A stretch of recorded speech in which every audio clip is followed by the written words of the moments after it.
I'm out of breath. Every single time I finish a book on my physical TBR, I put it in this ginormous pile. 1 second, let me show you. I'm out of breath. This is the current pile. These are the books I finished on my physical TBR in the last 4 months. So we're going to go through, decide if I'm going to keep these, if I'm going to sell them, get rid of them. I'm kind of ruthless with my book unhauling, so I'm hoping that this pile will be about half the size once I'm done, and then I can go put the books in their new homes on my shelves where they belong. Let's start in order from the one that I read the longest ago up until the most recent. I think the oldest in this pile is We Came to Welcome You by Vincent Chirato, which I read, I think, back in September. I can already tell you right now, this one has got to go. I already don't really like to keep arcs. I know some people like treasure them, and I'm always grateful once I receive them, but if I read a book that I love as an arc, I want it as a finished copy. I just don't think arcs look as nice on my shelves. I was so excited about this one because it's supposed to be a Black psychological horror about an HOA, which sounds incredible. And this disappointed me in every way possible. So let's find a stray bookmark. This will go into my little free library pile. Bye, bitch. Next is Midnight Rooms. I have a bookmark in this one too. This is also so fun. I get to find, actually no, it's sticky notes. Not fun. Midnight Rooms by Danya Coles. I am 100% going to be keeping this. This was my book club pick in September. This is a super immersive horror fairy tale about a biracial girl living in England in, I don't know, the 1800s, the early 1900s, and she gets married off. In the house that she moves to, there's a lot of creepy things and we don't know who we should trust. I loved this book. Definitely keeping, and also it has an absolutely incredible cover. This can go in my keep pile. Next is We'll Prescribe You a Cat. I actually listened to this one as an audiobook and I loved the audiobook. I flew through it. It's only a couple of hours. I definitely want to keep the print copy. I'm a cat person. Let me show you how cute the little cats are on this. Even if I didn't like this book, I probably would keep it because I adore the cover. This one is about a little clinic that you can go to. Every time people go to these clinics, they prescribe them cats instead of any sort of medication. I wish this was real. Another for the keep pile. This is my first finished copy that I don't think I'm going to be keeping. This is Immortal Dark by Tikus Gurma. I know this got a lot of hype on Book Talk, and so it's one of the reasons I chose it for my October book club pick. Black Ethiopian inspired fantasy about vampires. This book wasn't bad by any means. I understand why a lot of people like it, especially if you're into YA. I know there was a lot of debate about whether or not this book is YA or not. The main character, I think, is 19, but to me it does read very much YA, and everything just seems very melodramatic for no reason. Dark academia also is something that in my mind I'm like, oh, this seems like it would be fun, but then every single time I read a dark academia book, I never like it.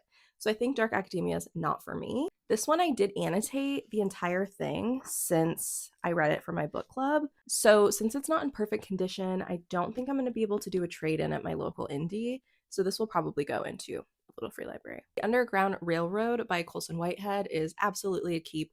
Colson Whitehead is becoming one of my favorite historical fiction authors. This one felt especially heavy on the historical and light on the fiction. Not that that's a bad thing at all, but it is written in a very clinical way because that's just how the main character had to think and view the world in order to survive. I definitely want to read everything Colson Whitehead has written. Keep. So far, this is 3 keeps, 2 trash. Not trash, but 2 get rid of. Next up, let's see, we do have another bookmark. The House at Watch Hill. This is not the sort of book I typically read. It's about a young girl named Zoe Gray. Her mom dies at the beginning of the story. She is left this huge estate called the House at Watch Hill from some distant relative that she didn't even know existed, and there's a lot of like magical stuff going on. I finished this book and was like, wow, that was so much fun, and I gave it 4 stars, and it kind of ends on a cliffhanger, so I was really excited to read the next book in the series. But now after like 2 have gone by, I don't find myself like thinking about it or getting excited for the next book. I also don't love the cover, so if I were to read the next book, I probably wouldn't purchase it. So I do think I'm gonna say goodbye to this one. I'm so proud of myself. All right, we've also got a copy of The Most. This is a super tiny little kind of like lit fic, very much weird girl type book about a 1950s housewife who used to be like this amazing tennis player, but one day she decides to take a swim in her family's apartment complex pool. She will not come out. So it's about her husband trying to get her out of the pool and just like what led up to this moment. This is very mundane, so it's not like a page turner for most people, but I actually really liked that. Everybody in this book kind of sucks. It's full of cheaters. To me, they were entertaining to read about. I was into it, and I also love the cover. I'm gonna keep this one. So Witches We Became was my November book club pick. This is a YA retelling of The Mist by Stephen King. It's about a girl and her group of friends that all go to this beach house for the weekend. This mist kind of traps them there, and they're trying to figure out what's going on. I had a lot of fun with this. Is this like my favorite book I've read? No. YA rarely is like a 5 stars for me, but for a YA horror, I really like this. Cover's incredible. If you can't tell, the cover really makes a big difference about whether or not I'm going to keep a book. I'm keeping this one. Next, we have a definite unhaul. This is Carrie Carolyn Coco. I started 2025 thinking I want to read more nonfiction. And for me, that typically would mean history or whatever. True crime is not typically something that I read. I just feel icky reading about true crime, but I was sent this and it's published by Zando. Love a lot of Zando's publications. This is a true crime nonfiction story about a girl named Carolyn who was murdered by her roommate. Terrible thing that happened. And I started reading the story and I was like, you know what? If this were fiction, I think I would like it. And by the time I finished, I was like, no, even if this were a fiction book, I would not have liked it. This is written by like a distant friend of Carrie's. If I were Carrie, I think I would want to come out of the grave and tell the author to shut the fuck up. Why is this like distant friend writing this whole story and profiting off of somebody that I feel like she barely knew's story? I feel like it's weird. It's weird. It's weird to me. A lot of it was fluff. The author really tried to like make very investigative journalism. They both went to the same university, so they go back and talk about like how the university is corrupt and supports killers and rapists and stuff like that. So like it sounds interesting, but it feels very weird where the author's coming from. And honestly, after the first like 20%, I was like, okay, this could have been like a news article. This was not for me. I gave it like 2 stars. I'm getting rid of this one. All right, we've got another arc. Like I said, I don't typically like to keep arcs. This one is House of Frank by Kay Sinclair. Loved this. This was 5 stars. It was one of my favorite books I read last year in 2024. I read it at the very end of the year. This is a super cozy fantasy about grief. It's about a girl named Saika whose sister has died and asked her to spread her ashes at this place called Ash Gardens where you can plant ashes and they grow into trees, and it's run by a bunch of witches. I cried, I laughed, I smiled, I sobbed. This is just everything you could want in a cozy fantasy. Got found family, it's got some romance, it's got death and grief and friendship, betrayal. It is amazing. I'm actually not going to be keeping this ARC copy though, because I do have the special edition. Let me show you because it's so cute. Is this not like everything? So I'm keeping the special edition, but I won't be keeping the ARC. House of Bone and Rain by Gabino Iglesias was incredible. This is quickly becoming one of my favorite thriller horror authors. This went in a direction I was not expecting in the absolute best way possible. It's about a group of friends living in Puerto Rico. One of them's mom is murdered, and he basically comes to his friends and is like, hey, are we avenging her death together or what? Some of them are more down than others, but they go on this crazy journey to find her killer or killers. Unputdownable. I read this entire book in like one day, and the horror aspects that were like woven in, absolute chef's kiss. This was a 5-star read. I'm definitely keeping. Drown Me with Dreams by Gabby Burton. This is the second book in a series. I rarely read series, but I can't say no to a black siren. That's like a weakness. I love sirens. They're one of my favorite supernatural creatures. This is a fantasy series. The first book is Sing Me to Sleep. It's about Saoirse, who is a siren. She works as an assassin in the first book and kills a bunch of like evil men. She works and lives in this world where sirens are believed to like not exist anymore, but there are a lot of like fae that are still in existence. Humans are not meant to be in this nation either. And her sister is a human, so she has to go through all of this working as a guard for the prince. There's some romance. That's what happens in the first book, and then the second book follows up on that. This book took me a really long time to read. I don't know why. Once I started pairing it with the audiobook, I flew through the rest of it, but I loved this book. If I had the finished copy, or if I do get it in the future, I will unhaul this, but I currently own the ARC copy of the first book, so this one like goes with it. So even though this one's an ARC, I'm gonna keep it.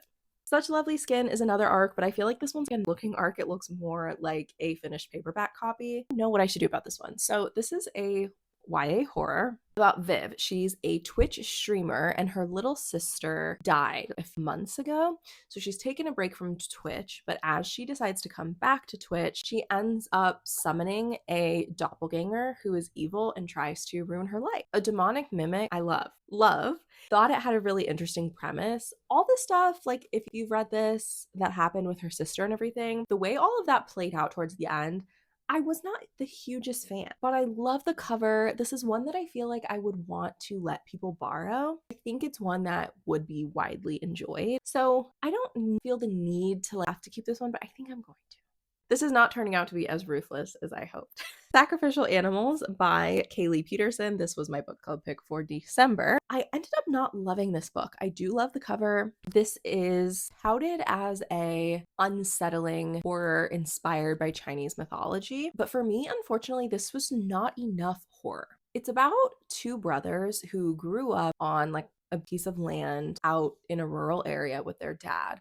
Their dad sucks. He like abused them growing up. He's racist. Like he's everything that is terrible in this world. So both of the brothers like grew up and moved on and have kind of stopped having much contact with their dad. The older brother marries like an Asian woman and the dad talks so much shit about her when that happens. So they completely cut him off. In the beginning of the book, he is diagnosed with cancer and not given much time to live. So he calls his sons back to the farm to like say goodbye. The premise sounds so interesting. And the last like 10-15% of the book was amazing and was what I was looking for out of the book. But the lead up to that, the first like 75%, 85% even, was kind of a bore. I have to say it. It was kind of boring. This is definitely like a slow burn lit fic with some horror aspects to it. The whole book does feel very like dark and unsettling and you don't know what's going to happen, but I just kind of felt myself like waiting, anticipating for most of the book, and not in a way that like kept me on my toes,